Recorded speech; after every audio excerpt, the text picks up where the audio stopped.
All right, in this explainer, we're going to crack open the project budget. We're going to look right past that big, intimidating final number to uncover the story, the logic, and yeah, the secrets hidden inside. Okay, so picture this. You've seen it a million times, right? A single massive number on a slide, $50 million. It feels so solid, so concrete. But what is it really telling you? Honestly, right now, it's a total black box. It could be a perfectly laid plan or a complete fantasy. And just by looking at the number, you'd never, ever know the difference.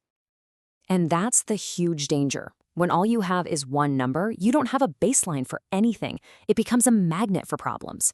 Scope creep, it just kind of happens because there are no defined boundaries. Hidden costs, they pop up out of nowhere because you never knew what was left out in the first place. This, of course, leads to stakeholder disputes and, in the absolute worst cases, total project failure. That single number, on its own, is a recipe for disaster. But hey, don't worry, there is a much better way. So in this explainer, here's our roadmap. We'll talk about the problem with just a price tag. Then we'll get into the story behind the numbers. We'll break that story into its key chapters, setting the scene, defining the ground rules, and planning for all the unknowns. By the end, you'll see exactly how to get the full picture. See, the solution isn't a different number. It's a narrative. It's a story. And professionals call this the basis of estimate, or BOE for short. And that document, that's where the real story lives. So what is it exactly? Well, to put it simply, the BOE is the document that lays out the project's scope, it explains how the cost was calculated, and it becomes the absolute foundation for managing any change that comes along. Think of it less like a boring spreadsheet and more like the project's biography and its instruction manual, all rolled into one. And this quote right here, this gets to the very heart of the BOE, radical clarity. The whole thing is designed so that anyone with project experience can just pick it up and totally understand the estimate without needing to hunt down 10 other documents or find the one person who wrote it.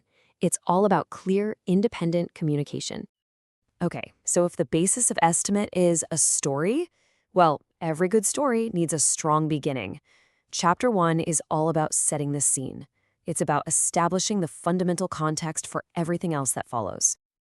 This chapter has to answer the three most basic but most important questions. First, the purpose. Why are we doing this? What problem are we trying to solve? Second, the project scope. What exactly are we building here? And third, the methodology. What tools, what techniques, what data did we use to come up with these numbers? This is the who, what, and why of your estimate. So, with the scene set, Chapter 2 is where we get into the nitty-gritty. This part lays out the ground rules, all the specific conditions and agreements that the entire estimate is built on. Now, here's an idea that might seem a little backwards at first. What happens when you're estimating a project that's still in those early conceptual stages? The scope is kind of fuzzy, details are pretty sparse.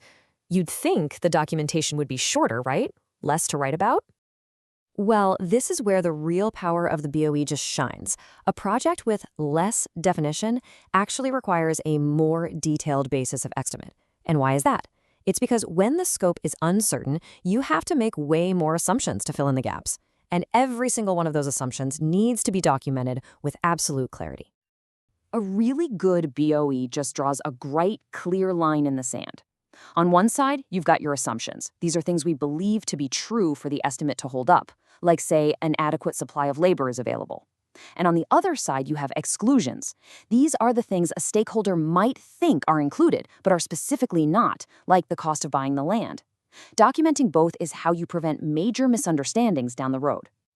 All right, we've set the scene and we've established the rules. The final chapter of our story confronts a fundamental truth of every single project. You can't predict the future. This chapter is all about planning for the unknowns.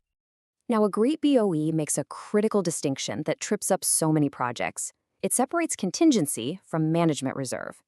Contingency is for the known unknowns. It's a buffer for uncertainty within the scope you've already defined, like maybe your data isn't perfect. Management reserve, on the other hand, that's for the unknown unknowns. That's an allowance for fundamental changes to the scope itself. They are not the same thing, and they should never be used interchangeably. So, pulling all this together, you can start to see that the basis of estimate isn't just paperwork. It's not a box-ticking exercise. It's a truly strategic tool. And the power of telling this clear story, it's immense. A great BOE establishes that firm baseline you need to manage changes effectively. It becomes your best piece of evidence if disputes come up. It makes it super easy for other people to review and validate your numbers, which builds confidence and trust. And it creates this valuable historical record so your whole organization gets smarter with every single project. It transforms that big, scary number into a transparent, actionable plan. So I'll leave you with this one question. The next time a big number gets put up on the screen in front of you, are you just going to look at the number or are you going to ask for the story?